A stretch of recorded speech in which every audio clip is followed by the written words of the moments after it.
Hello and welcome to the Two Robbies Podcast, your destination for in-depth discussion and analysis of the Premier League. I'm Robbie Mustoe, he's Robbie Earle, and here are today's topics. Pep Guardiola sees his risk pay off as a Manchester City start two new signings in a 3-1 come-from-behind win against a sliding Chelsea. Tottenham continue their doom spiral with a 2-1 loss to Leicester City, leaving Ange Postecoglou scratching his head for answers.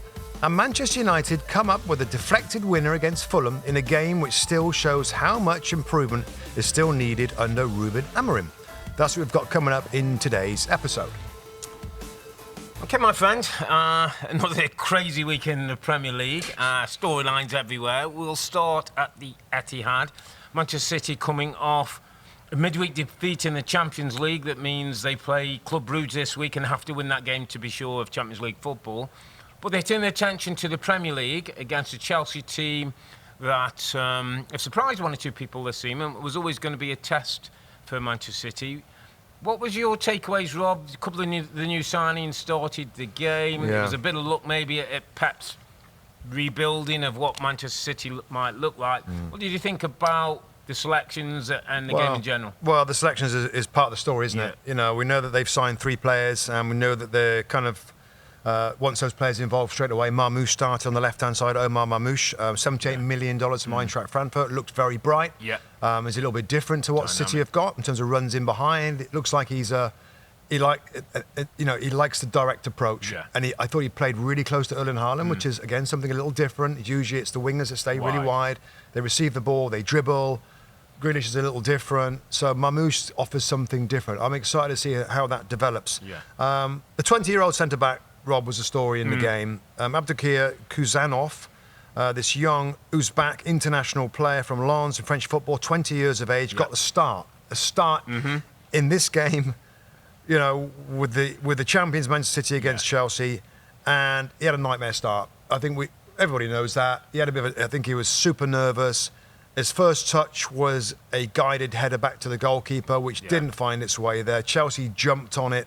The two forwards, Nicholas Jackson, dumps on it and knocks it aside to Madueke to score in the third minute. Yeah. And then actually the next few minutes, he also looked a little shaky. Yeah, he gave the ball away a couple of times, then he gave a free kick. He gave a ball away a couple of times. Yeah. It's incredible jump up, you know. To that point, Rob, let's start with Kuzanov, because a lot of talk about him, you know, potential, size, strength, all the good things you've read and heard.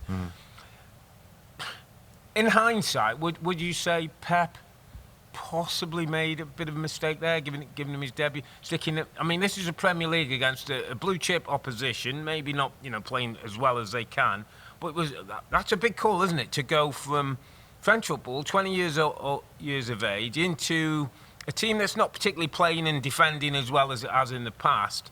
It was a big call. They got away with it. He came off in the second half, 50 minutes second half. He came off, got a bit of a cheer. Nice hook from Pep Guardiola. Yeah. But do you think if he could play that back again, do you think Pep might go, you know what, I could have brought him on. Could have brought him on for the last 30 minutes rather than that first hour. The last thing you want as a new player, for the manager, for the club, for the player himself, is to start off with a bit of a nightmare. Shaky. Yeah, because, you know, John Stones came on, Rob, and you know, I'm not sure what the fitness is with John Stones. Yeah. He's struggling this season to be consistent out there. He plays a little bit. Yeah. He then has to be rested or put on the bench. I guess he wasn't ready to start, but he came on after, 50-something minutes into the game. So it's not the kid's fault, really. As a 20-year-old, that's a big decision from Pep. Pep made a mistake. Unless there's nothing else, no other options. And you look at the bench, and Victor Rice, the other... The young Brazilian that signed as well was on the bench. Savinho, Kevin De Bruyne, Grealish, John Stones, O'Reilly, Lewis. I mean, could he have played? I mean, he's just running out of players. That's why he signed a couple of defenders there. So I say it's a mistake, thinking that John Stones maybe could have started. Yeah. But we don't know. I mean, we don't know. Medically. I mean, John Stones played, Rob, 35 minutes? 40 minutes? Yeah. So you think maybe he could have started that and done it the other way around. And now Kuzanov has to You have to change people's initial perspective. But you can't. But they won't unsee it, will they? No. Everybody will remember the missed header he doesn't get, the header he tries to go back. They gave the ball away a little bit, And he looked to Rob, physically just looking at him, it looked like it was getting to him a little bit. Frozen a little bit. Which is difficult, and listen, we've all been there. And the other thing is, by the way, he'll get through it. And fans are great. Fans are good. Are brilliant. And he'll get through it. And one day, in maybe 12 months, he'll look back and go, oh, remember my first game? Remember my debut and my start? Yeah. And like, I think you said earlier on today, Rob, where you said, well, maybe Pep knew what he was doing. He kept him out there for the second half. Yeah. He brought him off after 8 minutes. It's almost like, let's get some appreciation from the supporters. Because I don't know whether that's the right call or whether you just slip him off at half time. I don't know. But he'll never forget it. I think Rebecca said, like, you feel for his family, really. Yeah, it's such an occasion. It's such a day. Parents are there. But he's young. He'll get loads of opportunities to persuade and to show people what he can really do. And let's hope that he becomes a fan favourite. But that was just a rough way of doing it. And that started off Chelsea, Rob. And I think from that point, I know they got a chance to make it 2-0. Yeah, a couple of chances, I thought, to make it 2. But I was still disappointed with Chelsea, Rob. After that start... Go and grab the game. Go and take the game to Man City. Go and test their resolve. Go and add more pressure onto the defence. Are they in that kind of form, though, Rob? Are they in that kind of mindset? Well, they can do that, though. They can, but they haven't been particularly playing that well. I watched the game, I was doing the game against Wolves this week. It was in the balance for a while against Wolves. Ended up getting the job done. I know what you're saying, and I think a good Chelsea, an early season Chelsea, we might have seen them take control of the game, but I don't quite feel they're in that moment as things stand. Yeah. You're right. It's just, but they've got it in them. I know it's what still you're a strong saying team. That's what's got to come out of a team. Is that the next step? Well, it's got to be the next step. If they want to go on and win things, they've got to be able to go to the home of the champions and put on a performance and show like we're the new kids coming up and we're going to be all over you and whether it's just what you're saying there, the form isn't good. They just didn't. They couldn't. They didn't.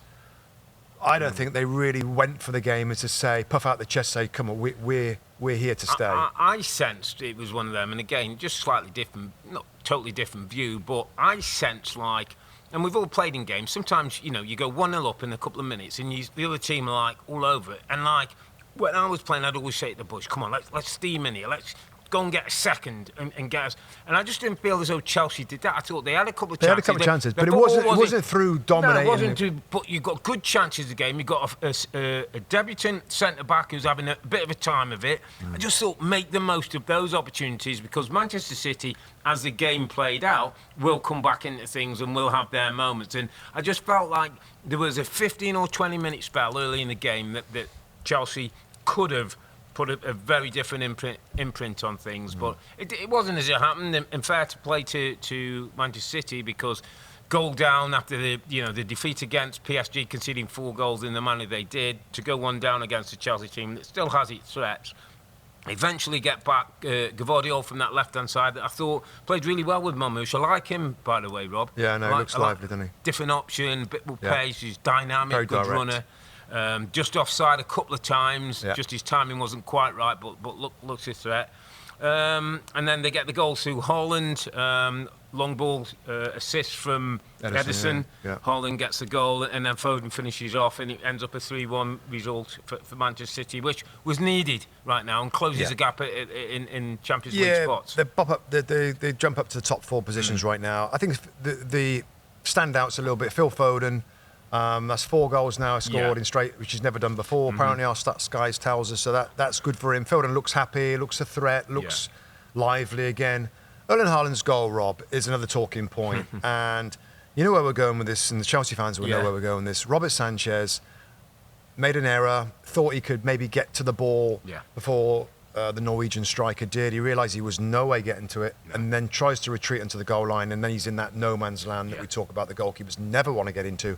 Because Haaland knows that he's in between. He just has to lift the ball over him, which he did really well, to put Man City back into the game. Now, Robert Sanchez has had various moments. I think coming into the game, we get all our stat pack, and it's like a reading, like, is it 4 errors leading to goals? He's 5 now. He's 5. But before the game, it was 4 errors. Joint one of them second. last week on Monday against Wolves. He drops the ball for Wolves and will score. Yeah. So it's been recently as well. Another mistake today. I think it's pretty clear, isn't it, that they're going to look to upgrade the goalkeeper situation. They have to, Rob. They have to. Because I go back to, I think I mentioned Liverpool when Alisson came after Mignolet. Liverpool were a decent team with Mignolet in goal, but every now and then you just let it go. It's a good comparison. And for all the good football and all that you got, if your goalkeeper's letting them in, you just don't have the security. I kind of feel that's where Chelsea are getting with Robert Sanchez. Yeah. Also on Chelsea, Rob, Enzo Maresca, really great start. Lots of praise certainly from me. I loved what he was doing with the way that they try to play. The tactical side of it's really impressive for me. Is this a blip? Like, is it down to? And I'll kind of start with this. Yeah. It seems like the young players a little inconsistent. Yeah. They lack a little bit of experience. Yeah. They need to kind of live through these experiences. Is that it, or is this a natural drop off? Where are you in their form? No, I'm with the point of a youngish group of players who have still got to get through some difficult times and come out the other side. Again, I'll maybe labelling the point. I thought it was a 15-minute game for Chelsea to be 2-0 up, and it's a different match. Now, maybe that's a learning. I look at the centre-back partnerships of Colwell and Chalobah. I'm saying, is that really going to be strong enough? Are they going to be robust enough to be top 6, challenging for title centre-backs? They maybe can grow into that, but they're not there yet, Rob. Nicholas Jackson, still to me, I've still got a question mark at the very top end of the pitch. And I know these days when he disappoints, and I know these other days when he's a threat. But do you believe in him? Do you believe in him long term? But that's the question. Do I believe in him long term?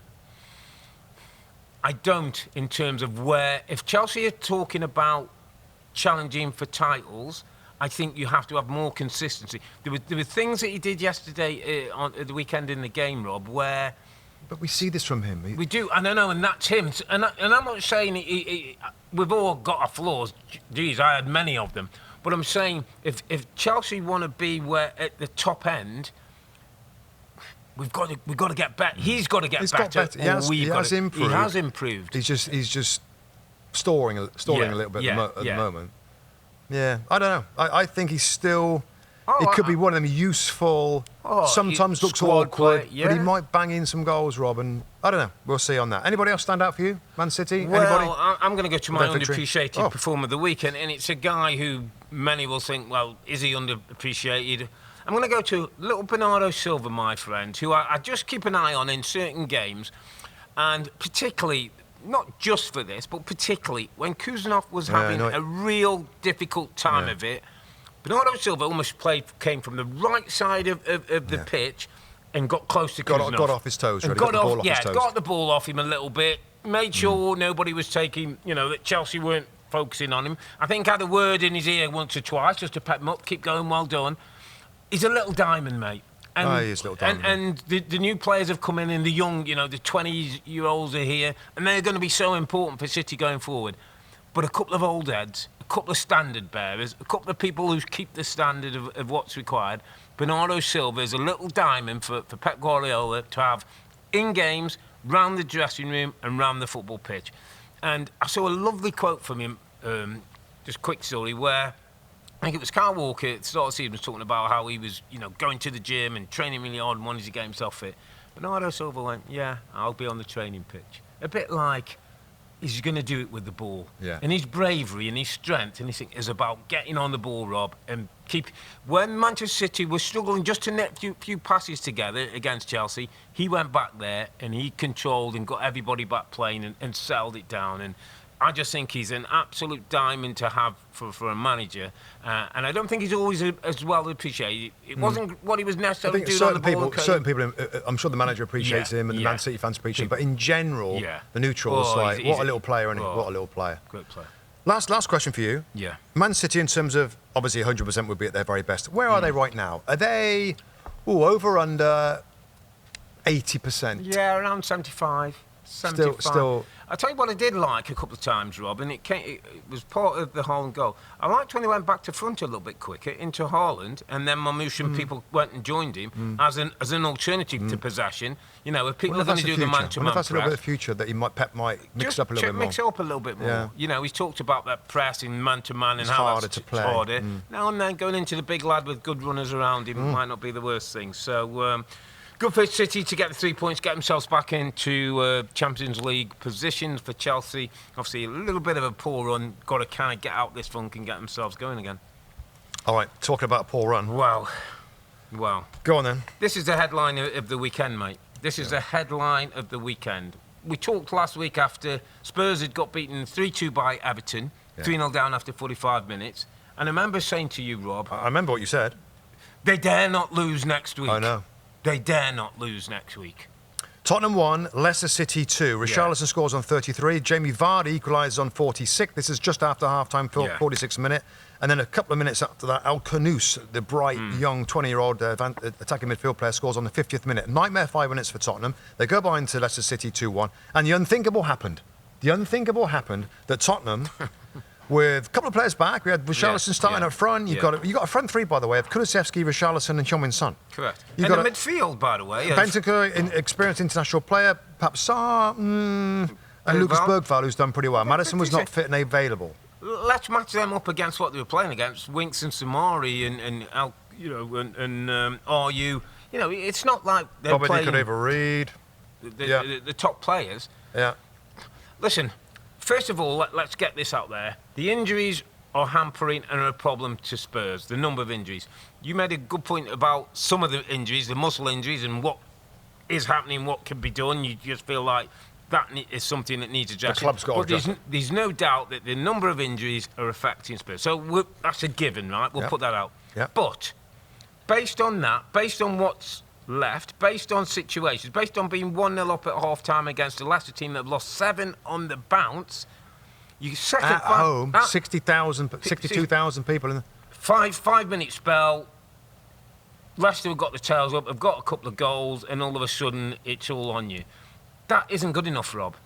The injuries, I get. Other people have had injuries, we find a way. You have to...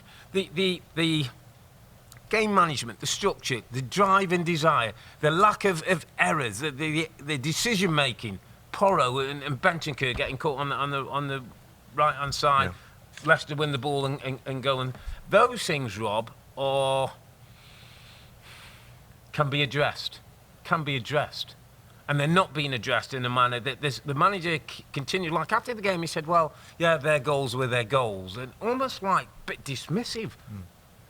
Yeah, and also said multiple times they're giving all they can go. Yeah, they're trying. I got no complaints with the effort, the work ethic they're putting in. Okay, that's good. But there's other things that affect a game and results more than they're trying very, very hard. There's ways that you work as a team together. There's stuff that the manager insists on. There's things that the manager will put in the minds of the players before they go at half-time. Come on, boys, let's make sure we're nice and sharp, no mistakes. There wasn't really mistakes in the first half. No, it was kind of clean. Weren't it? And it wasn't amazingly silky football, but it was fairly clean, and they were getting the job done. So that comes down on him. The only thing, like, in terms of this tiredness, because we know they're in the semi-final of the League Cup, second leg coming up against Anfield in a couple of weeks. I think they are 6th place in the Europa League, so they're heading to the knockout stage, or in the 4th round of the FA Cup. So there's stuff that's going on, but that also means there's a ton of games. Is there a cumulative effect of all these games? Because we can look at this 11 and say, that team shouldn't be losing to Leicester City. They shouldn't be, where are they? 15th in the league table. Or is it that these players will tire, even though they're some of the better players at the club, because they've got a game every few days? Europe game, weekend Premier League, League Cup goes again, another weekend, another Europa.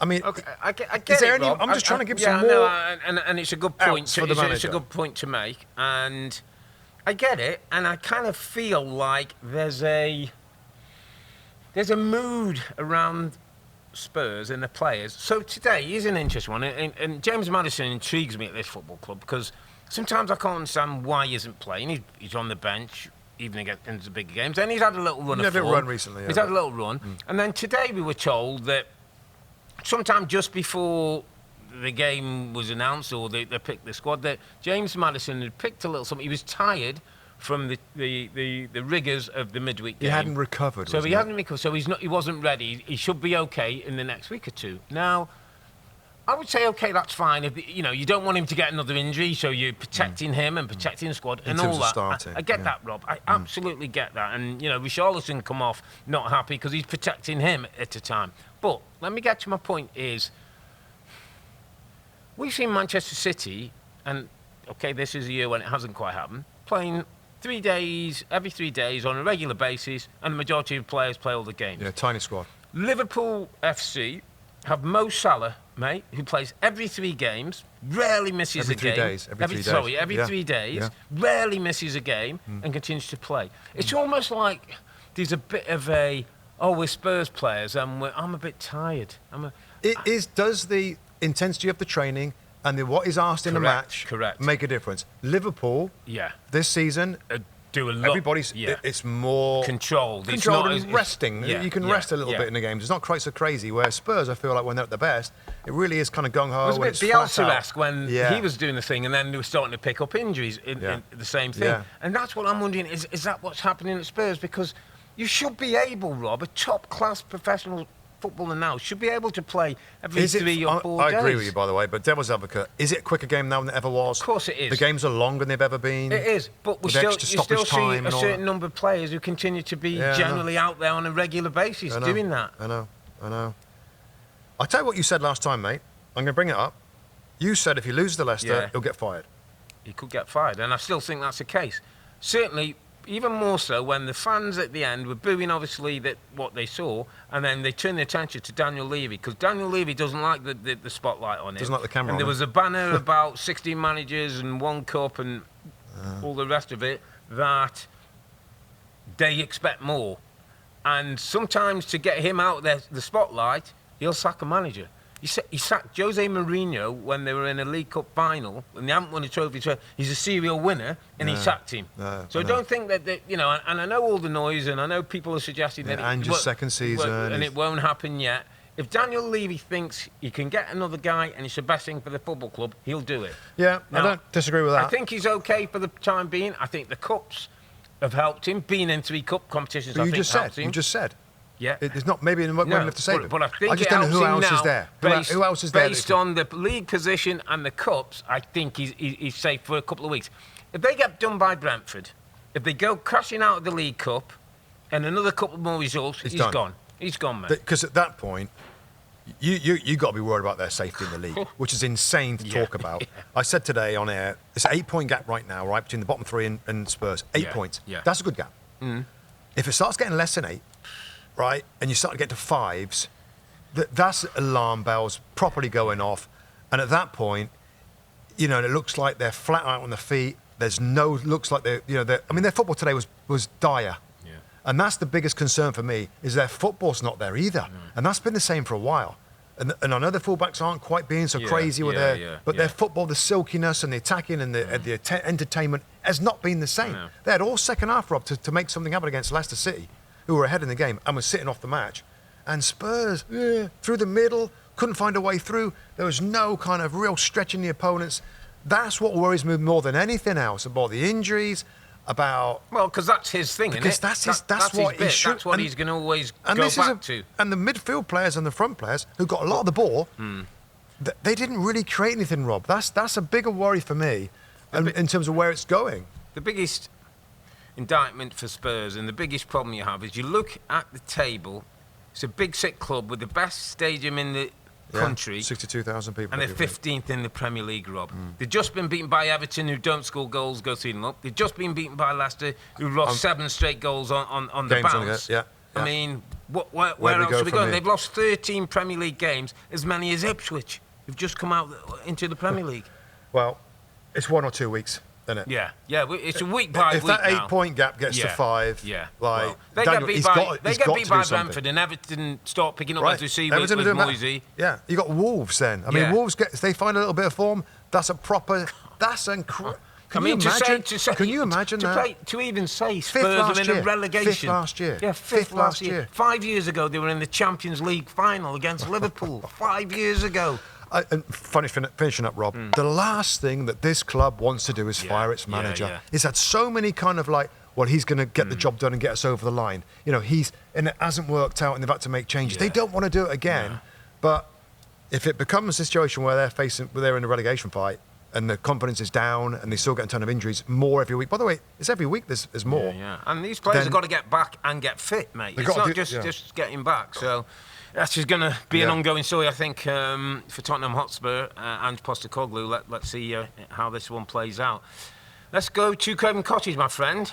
Fulham hosting Manchester United, the United team that got a win in the Europa League against Rangers. Late goal from Bruno Fernandes. Got themselves a late goal today in a game that wasn't... I know, can you please keep awake while I'm talking about Fulham and Manchester City? It was all about the points, nothing particularly about the performance.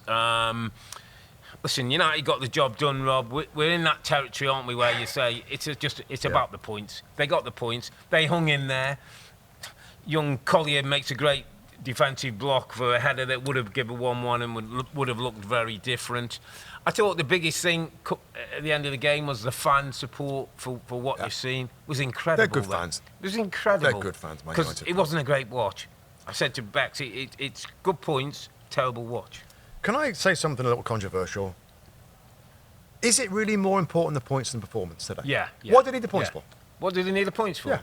Because it brings confidence to the group, and you look at the table, and it's a bit like the Spurs thing. The optic of Manchester United, 14th, 15th in the league, they're 12th, and they can go to top 10 in the top 10. So I'd have rather seen a better performance, some really good football, and see some development and improvement. But let's go back to the Amorim. This is the worst Manchester United team. It's all to do with stats and numbers and wins, Rob, and everybody's comparing this group and this manager. So you've got to get some wins to put that all to one side. And I get it, and I'm with you. I would rather see more progression and understanding, because at the moment, Rob, I still don't see too many things that are particularly working that well. There's a lot better from day one. It's not. I said after the game today in our studio, Rob, it's like, this is going to be slow. Yeah. This is going to be a slow progression, improvement, until reinforcements come in and help them a little bit. They will get a little better, and there's signs. Will any of the reinforcements come in this window? Because that's going to be important. They've got to. To give the guy a chance, give the guy a chance, give the fans something, to bring a player in that's suited to this. It's not even an unusual system, but different to what they're used to. It's not as though he's doing something radically different here. There's a few teams that do this, even in the Premier League. But this fullback, and I've watched some video of him, Borgu, isn't it? What's his name? I got his name. The Lecce fullback. Yeah. Patrick Dorgu. Patrick Dorgu is 20 years of age. He's a Dane. He's very lefty. He looks like a natural wing back. Yeah. I just feel like if they get one, that changes a fair bit. Mazraoui, bless him. Yeah. He's a lot of things, and he's probably a really good right side of a central three. There's a three back there, really good, because he's a kind of a full-back, can defend, he's decent on the ball, but he's not a wing-back. Yeah. If you just change one position, that changes him to somewhere else, it strengthens that position. I've got to think they'll try and bring somebody in. That being said, there's a lot of talk about Alejandro Garnacho going out to Napoli or to Chelsea. Chelsea sniff around. Remember Chelsea? Chelsea are trying to do loan with an option to buy. They want to have a little look, I think. They don't just want to go and, like, the numbers are apparently over £50 million. They might want to just see what his character's like. Let's have a little look at you, which I think is great business for Chelsea. Not so sure for Manchester United. Not so sure for United. No, why would I let him go does there? He offers something. Yeah, he's one of their better players. Yeah, he is. He's one of their better players, and they haven't got that many good players to say, you go on, you go out, you go on loan. So I'm a little unsure about that one. Transfer window's closing very soon for Manchester United. Yeah. There's a couple of issues. Garnacho just talked about. Marcus Rashford. Yeah.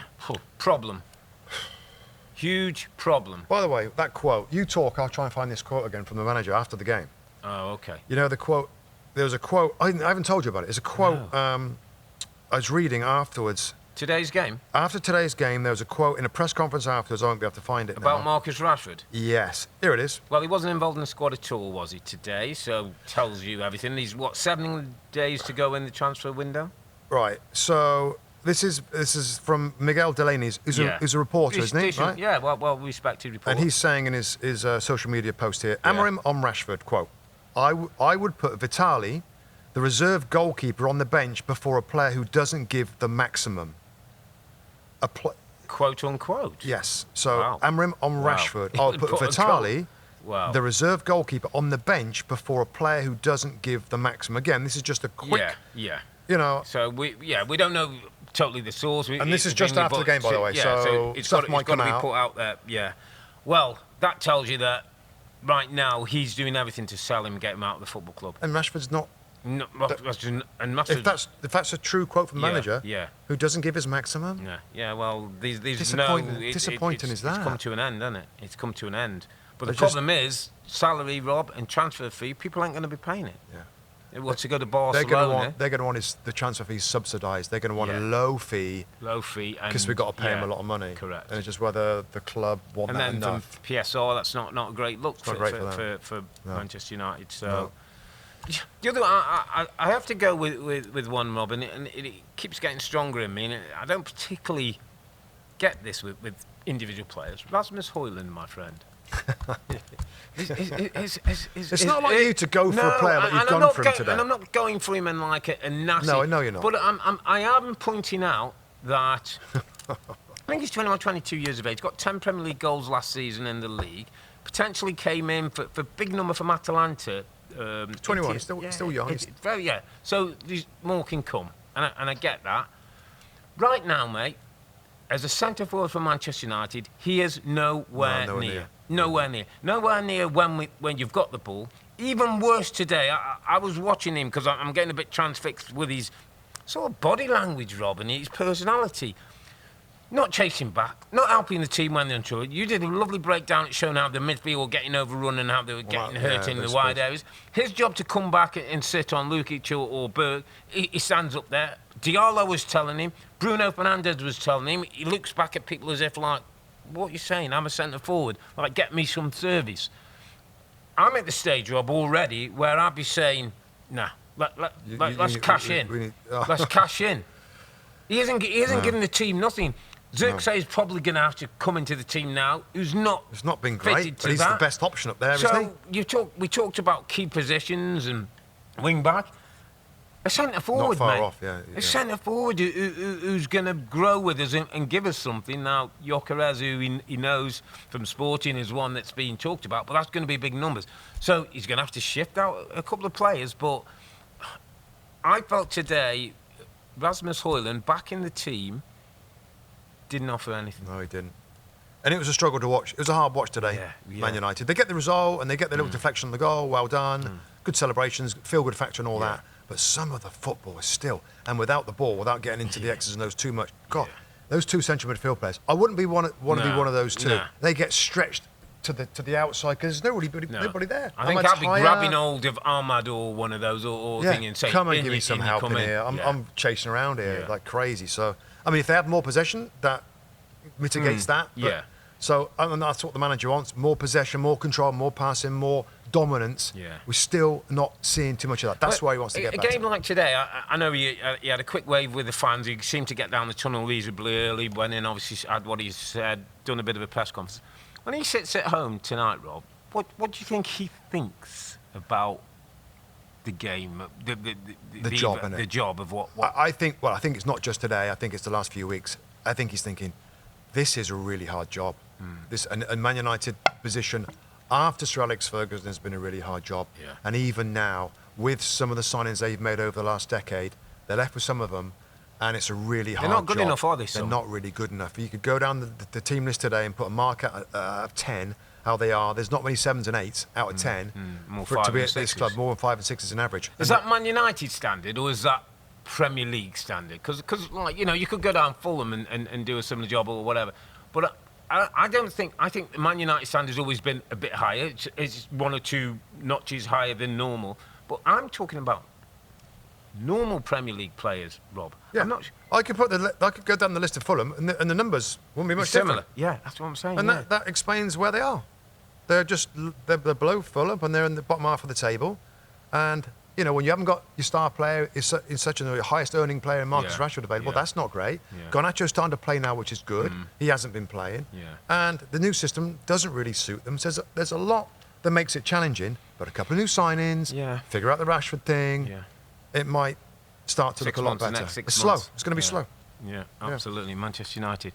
OK, let's move on to some of the other results this weekend. Arsenal went to Molineux, ended up with a 1-0 win. Calafield with the latest goal, 74 minutes, came on as a substitute. The big story here was Miles Lewis-Skelly. Rob, with he got a red card, 42 minutes on the clock for a foul on the edge of the box. I think when we saw the red card by Michael Oliver, we all thought it must be like, can it be Dogso? How can it be Dogso that far up the pitch? He's far of a goal scoring opportunity. He's got to run like 80 yards at the other end.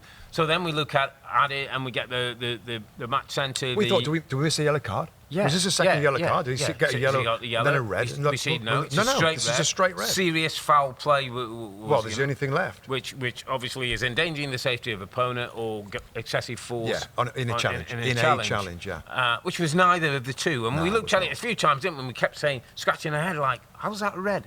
Yeah. And then, I went down the other road as well and said, hold on, isn't this what VAR is for? Isn't this the safety net? The VAR should be going to Michael Oliver. You've seen a challenge that's quickly, I'm not sure what view you've had. Yeah. And it happens in a split second, these challenges. So you can he's misread it. And he's made a mistake, yes. So he's given a red card. Michael, come over to the monitor, have another look. I'm sure I think you'll see it differently. But if you don't, well, we'll discuss whether so. That didn't happen. The red stands, Lewis-Skelly has to go off. Arsenal down to 10 men. Listen, it evened up a little bit when Gomez got his second yard, but that's not the case. Arsenal could have lost the game, lost the title. Lewis-Skelly could miss 3 games. Yeah. That has a huge effect on the title race. Absolutely. That one decision right there. Yeah, and I think you're absolutely right. And referees make mistakes. Yeah. The VAR to say, no. Whatever you saw, correct. We think That's this isn't that. Come and take a look. This isn't that. Correct. We think this is a mistake. Yeah. And he'd have gone over and he looked at it. I mean, he's a very experienced, one of our very best. And he made a mistake. Yeah. And it's one of those mistakes where everybody, through media, you've through hardly heard anybody say agree with it, have you? It's really, really out there as being a real bad one, a real bad decision. And what he's trying to do is he's trying to trip the player. He does trip him. Of course he does. Is he a little heavy on it more than he wanted? Possibly. A tiny bit, a little heavy. Yellow. But it's still a trip. It's still a yellow card. Yeah, a shocker. Absolute shocker. But Calafiori steps up, Rob, and Arsenal hanging on, mate. Yeah. They're hanging on, bless them. They ain't playing well. Yeah. We know they've got injuries. We know they're trying to get a striker. But they're finding a way to keep their fingertips on to try and stay in the top of the league table. Yeah, and there's a couple of big games coming up for us. They've got Manchester City, haven't they? They host City next week. And a big game, and obviously Liverpool to come in a future week. So they just got to keep hanging in there, mate, and give themselves a chance.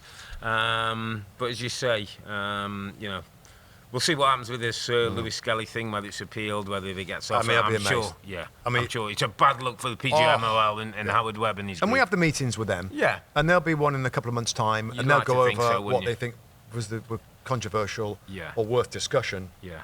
1,000,000%. This one comes up, and I'm really confident Howard Webb is going to say, it shouldn't have been a red card. Just quickly before we move on Arsenal, because obviously they're the probably biggest challenges to Liverpool, certainly in this situation. Do they need to do something in the window, mate? Let's talk about striker and bringing somebody in. Is it about getting the right guy? It was interesting. Cunha has been mentioned, and the Wolves manager wasn't happy with his attitude, whether he's the right guy, how much money you're going to pay. Do you feel would a signing boost Arsenal right now and give them a lift? It would, Rob, but I don't know about going out and have to get somebody. Yeah. With PSR now, if you go ahead and spend a chunk of money, that's kind of important. And it's got to be the right guy, not only to make the starting 11 better, but you're spending the money. And that's hard-earned money on the other side of things to spend it. You've got to get it right. I don't know whether there's a guy out there now, Rob, that's the right guy for them. And Burmo? So a squad. Pedro. And Burmo's a right-sided player, so when Saka comes back... They're all going to cost you 50 plus, aren't they? But Wissa probably wouldn't. If any of them are kind of like the Wissa, short-term-ish, there could be a squad player if they get somebody else, or rotate with Kai Havertz. We all know Alexander Isak would be the dream striker for this football club. That's not going to happen, is it? Well... I don't think that's going to happen. Maybe there's somebody else in Europe that they're looking for. Edu's not there now, Rob, in terms of some of those signings that he got right before. I think they're being careful. I think they're right to be careful. Yeah, might have to wait till the summer. Let's see what happens. Liverpool continue to go strength to strength, mate. I was watching this game bit in the window, 11 minutes, Szoboszlai scores after that. It was pretty routine. Salah gets his 19th Premier League goal of the season. Gakpo jumps up with a couple, and it was a Greaves' own goal. In the end, Ipswich conceded 6 against City, 4 against Liverpool. It was pretty plain sailing, really. Not much to report. No, it's just there's an outstanding team at the moment. I know it's Ipswich, and they're winning games easily. Yeah. They're winning games easily, and that's always a pretty good marker of what's going on, who's the best team. They got rotations, Rob, they can bring in. They've got players that are playing as best as they've ever played at the football club. Cody Gakpo, a couple of goals. Yeah. You know what you got on the other side with Mo Salah. Yeah. You're getting a consistent scorer now on the other side, with the options you've got as a centre forward. Yeah. And in midfield with Harvey Elliott and Szoboszlai and Curtis Jones, and McAllister. The only potential wrinkle is an injury to Van Dijk or a bit more defensively. Trent makes a ball in for Cody. I mean, they've got it all going on. And again, this wasn't one of our featured games. No, but we kind of know with the goals going in and some of the quality that this was a comfortable win for Liverpool. Yeah. Can I chuck one at you, though? No. No, just chuck one at you that this is a Premier League, man. Things never go to plan. They don't, to be fair, they don't. Something, could they go is there back enough to that can go wrong, though? Yeah, could they go back-to-back loses and just open the... It's possible. It is possible. They've got Arsenal to play. They've got City to play. They've got 16 games left. Yeah, they could go back-to-back in 2 games, and all of a sudden it changes... Well, Arsenal got to beat them at Anfield, haven't they? Yeah, and Arsenal got to beat them. But, it's still possible. It's not done. So we're not calling it. They're doing a great job, and Arne Slot continues. Apparently, his dad's not been too happy with some of the players, he said, in the Champions League, but his team continues to go from strength to strength. And, looking controlled and composed at the moment, which is a big thing. Let's go to one of the stories of the weekend. 2 teams that we talked about, Bournemouth and Nottingham Forest, have had incredible seasons. Forest were sitting third, 44 points before the game. Informed Bournemouth, a performance of the week last week, 4-1 winners against Newcastle. The 2 came together at the vitality, and, well, I slightly fancied Forest because I just thought the playing away from home, their style of play might just be, don't have that much possession where you're going to get it stole off them and allow Bournemouth to the game. Right. So there's a lot of things that tick boxes for a Forest win. Yep. I couldn't have got it any worse. Yeah, and I thought that Bournemouth might just win, but it wasn't. I wasn't right either. Yeah. It wasn't just. It was comfortable. And the reason why I thought that, because like you said, Bournemouth are going to have to do it in a slightly different way, and their build-up play and basically them having it and having to be proactive and find ways was really good, like really impressive. Not just the pressing and scoring on transition. I mean, great against Newcastle, great against Nottingham Forest, with all the injuries. I think there's about 10. I think there's about 10 injuries at the football club. Their physicality. Both these strikers, Evan Nielsen and. Lewis Cook, a veteran, really playing central midfield players, playing right back. Tyler Adams is playing great. It's quite the story, and it's quite the overachieving synergy that the manager's got from this group of players that's doing great things. And when we talk about managers and managers of the season, and I look at Bournemouth, Rob, where they are now, 7th, I feel like they're playing better than that. Yeah. I feel like they're playing better than 7th. They should be 3rd or 4th, shouldn't they? In terms of football. And the energy that they provide, they're hard to play against. And they've got quality. They're a young team. They're young, aggressive. They've got energy, they're aggressive, and they've got quality in different spots. Let me go on to my underappreciated performer, and I think I went with a Bournemouth player last week. And I know it's low-hanging fruit again. It's low-hanging fruit. Dango Ouattara. Yeah. I mean, he's got to be in the mention of underappreciated because, let's face it, before these last few games playing as a striker, he was in and out. Yeah, and he's not really a centre forward, is he? Yeah. And then he jumps into the centre forward position and looks like he's super comfortable, makes runs in behind, finishes off chances really well, gets a hat-trick in a game against a team that's got an elite defence, that's said from Iraola before the game. Yeah. So fair play to him. Fair play to him. Absolutely, great shout. I mean, maybe he's always been as good as this, but we didn't see it. Yeah. And it's not as though he was banging in goals before. So fair play to him. Yeah. An outstanding performance from him, as well as Justin Kluivert with his cross, with his goal. Yeah. leap for the goal was incredible. The leap for the goal was a spectacular moment. You could have picked 4 or 5 players out of that team. Yeah. They were that good, mate. They Yeah. were that good. Is this a bit of a one-off for Forest? Can they kind of lick the wounds and come back again, or might this be a little start of just having 1 or 2 run? A little games level out. A little. Might go into to the 5th, 6th. Yeah, and they'd love a champion. They'd love. I mean, the Champions League spots, depending on how the English teams do, it might be down to 5. Yeah. I mean, they would be in dreamland if they got that. Anything European football. It looks like there's like 6 or so clubs, don't there? For if we say the 2, let's say Arsenal, Liverpool are going to get the two spots. If there's 2 or 3 more, you're probably talking down to Villa, I would say. Villa, Bournemouth, Chelsea, Newcastle, Man City, and Forest. Villa just are still in that. Yeah, they're still in it at 37 points. Yeah. Yeah. They've had a brilliant run. If they get European football, any sort of European football, well done. And how about that for boosting your club? Let me chuck one at you. Worry for Bournemouth, the manager. You're always doom and gloom, you are. No, I'm not doom and gloom. I'm going the other way. He could do so well that it's going to raise his profile. People are going to talk about him at the end of the season.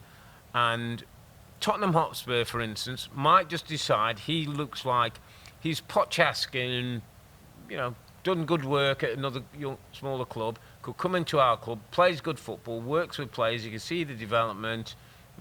That would be an interesting fit. Really interesting. If I'm the sporting director at Tottenham, I'm thinking that. The only thing, Rob, is this a little early for Irola? Yeah, is this a little like, you've had a good season, have you? Well, they weren't bad last year. Or is it jumping into an elite guy before he gets he really too is big, established and to then being you might not get him. You might not get him if you go somewhere else. We talked about sort of De Zerbi before, Rob, haven't we? Different people. Like, God, they look really good at teams that are mid-table and done really well. He's another one of those. It's just whether he does get somebody knocking on the door at Bournemouth, and Bill Foley is the owner. Who's ambitious as well, and ain't going to want to let him go. Is the man who's going to make the decision on this. Yeah. And I do you think that, also, the way that he is, he's a loyal guy. Yeah, would he say, you know what, that was a fun ride, I'm going to stay another season? He might sign in a long-term deal. They're an ambitious club. He's probably got a little bit more autonomy. He's playing the way he wants to play. He's not got a Daniel Levy and all that. Expectations are very super low. That being said, Rob, it's a Big Six super club, massive stadium, incredible training facility. Right. Is available to buy top-class players. I'm going to ask you a question as a yes or no answer, please. If Bill Foley goes to him in 1 month's time and says, here's a new 4-year contract, are you signing it? Yes or no? No. You respectfully decline? Why would I? Well, it's mega bucks, double his money. Yeah, but it's if he has the ambition to. Yeah. If he does. By the way, he might not have the ambition. He might want to stay with Bournemouth, and that's great, and I hope he does. But if you're saying if it was me in that situation, I'm not sure I'd be signing a 4-year contract just yet. Okay, let's go to Southampton. Things continue to go from bad to worse for this club. I think that's one team already gone against Newcastle. They did go a goal up before Isaac, as ever, gets himself a couple of goals. The second was a beautiful finish, a pass from my guy Jacob Murphy with a lovely through ball, one touch and one to finish. And Tonali gets a third goal that makes it comfortable. Again, pretty routine after going a goal down for Newcastle. The football came. Good response after the 4-1 defeat last weekend. It looked a little bit more like Newcastle. Yeah, they're a little in and out. A little. I really like the team. I love the balance of the team. Yeah. I mean, Southampton away at the moment is a comfy game, isn't it? And Southampton have tried, and they've tried to do it differently, Rob. And all the pelters that Russell Martin had to face as Southampton manager about the way they're trying to do it. It ain't got any better, has it? No. And I thought that. It's like, it doesn't necessarily mean when they stop trying to play it. And I know they gave themselves some problems doing that. Yeah. But it's not got any better not doing it. Defensively, they're all over the place, mate. I just think, we talk about it, Rob, I think the importance of central defenders in this Premier League. Central defenders and a goalkeeper, mate. Yeah, is a really key part of it. And you can, there's different teams we can highlight that with. Leicester would be one. They're struggling because they haven't got good ones. I mean, Everton have got good ones. Yeah. And I know they haven't been brilliant, but they've got good centre-backs. And they haven't been relegated.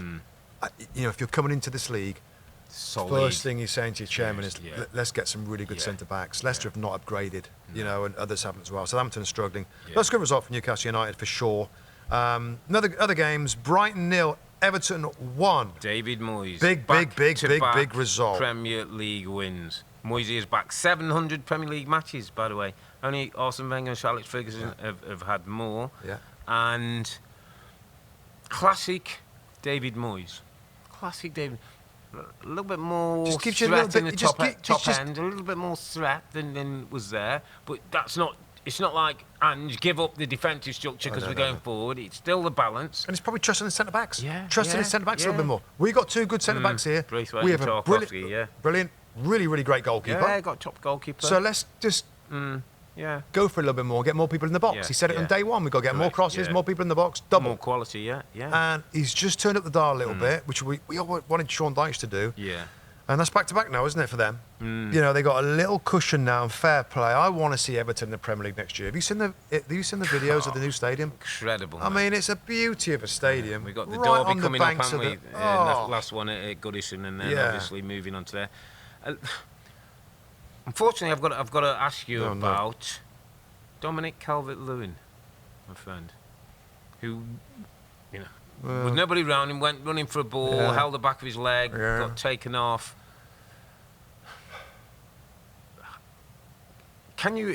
Are we in a position where you're not going to be able to rely on Dominic Calvert-Lewin? Might David Moyes next season have to start thinking beyond Dominic Calvert-Lewin if he wants to get a consistent team that he feels he can... Yeah, you've got to have a reliable player that's durable, that plays a lot.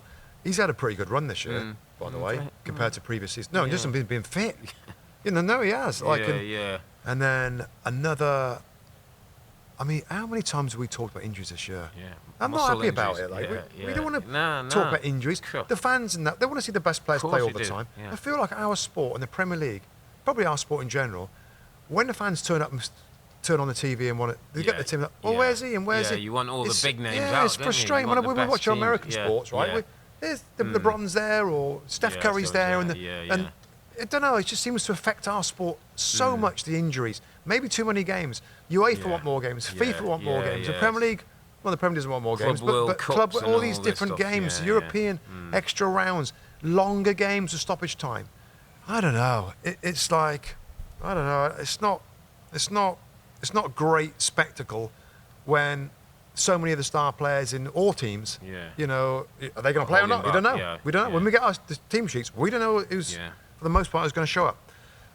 Anyway, that's a separate rant. What else have we got, my friend? We've got Everton, well done, Everton. We've got Aston Villa 1, West Ham United 1. Almost like a game of two halves. I thought West Ham finished particularly well.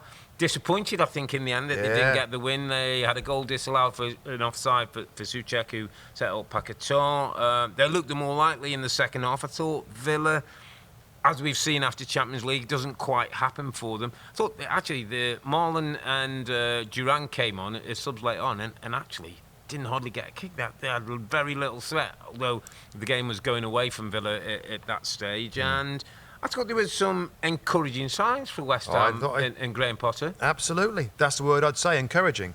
Villa are limping along a little bit. It's hard what they're trying to do. Champions League, and they've got massive They've got another big game, Celtic, a pivotal game. Yeah. Is that Wednesday? I think it's on Wednesday, that game. And it's hard for them to reach the levels that they need to be at their very best every 3 or 4 days. So, but fair play. West Ham United, Rob, more structure, good width, defined system, little tweaks. Paquetá looks like he's tweaked his groin a little bit. Yeah, we just That's a don't concern, know because him and Kudus, by the way, were lively, were involved. It's going to take time at West Ham because he's going to want to bring a few players in. They haven't spent their money. They need a centre forward, don't they? There's talk about Evan Ferguson, who he had at Brighton. Would be brilliant. That'd be great. Bit of business. Carl McCauley is I was just going to say, he's got his guy, Andy Carl McCauley, who's been for 10 years or something. Back in Sweden. Yeah, so they've got a great relationship. Yeah. I like it. I like Potter. I like the appointment. I like the club. I like the fans. I like the fact that they need something. Just a bit of time, aren't they, and get his standard, as he did at Brighton, as he did at Swansea and all the other clubs he was successful. Yeah. Give him a little bit of time, let him but sort things out. But the fans want that. They want possession and territory and excitement and a little bit of aggression that the West Ham fans like as well. I thought it was really encouraging. They didn't win the game, but that's more like it. Let's finish off at Selhurst Park. wet, rainy, windy, blustery. Not a great day, but Brentford get a good win on the road. Goals from Bournemouth, twice taken penalty kick after encroaching by Mark Gay. Shardy with a header, and then Esse scores after Esse had sent him up, which was like a mouthful for us as pundits. But Brentford get the win. A little disappointed for Oliver Glasner and Palace, who were in decent shape, weren't they? Been playing better, yeah, but another defeat. But my friend, that wraps up. That's it. Another weekend of major storylines. It's like almost you couldn't make some of these storylines up. Liverpool remain top of the pile, putting 4 past Ipswich, while in Manchester, both City and United get back to winning ways, but Tottenham are tottering, sitting in 15th place in the Premier League. We'll be back next weekend. That's Sunday, February the 2nd, and we'll recap Matchweek 24 and a little job of looking at Arsenal versus Manchester City. Huge game at the Emirates, 11:30 Eastern Time on Peacock. So remember that, 11:30 a.m. Eastern Time on Peacock next Sunday. But for now, I'm Earl. He's Musty, together with the two Robbies. Thanks for watching and listening. Be safe, stay healthy. It's a good night from me. And it's a happy birthday to Robbie this week. Top man Robbie, have a great birthday this next week, today, mate. Yeah, big today, birthday. I wish. Have a good one. Good night. Good night.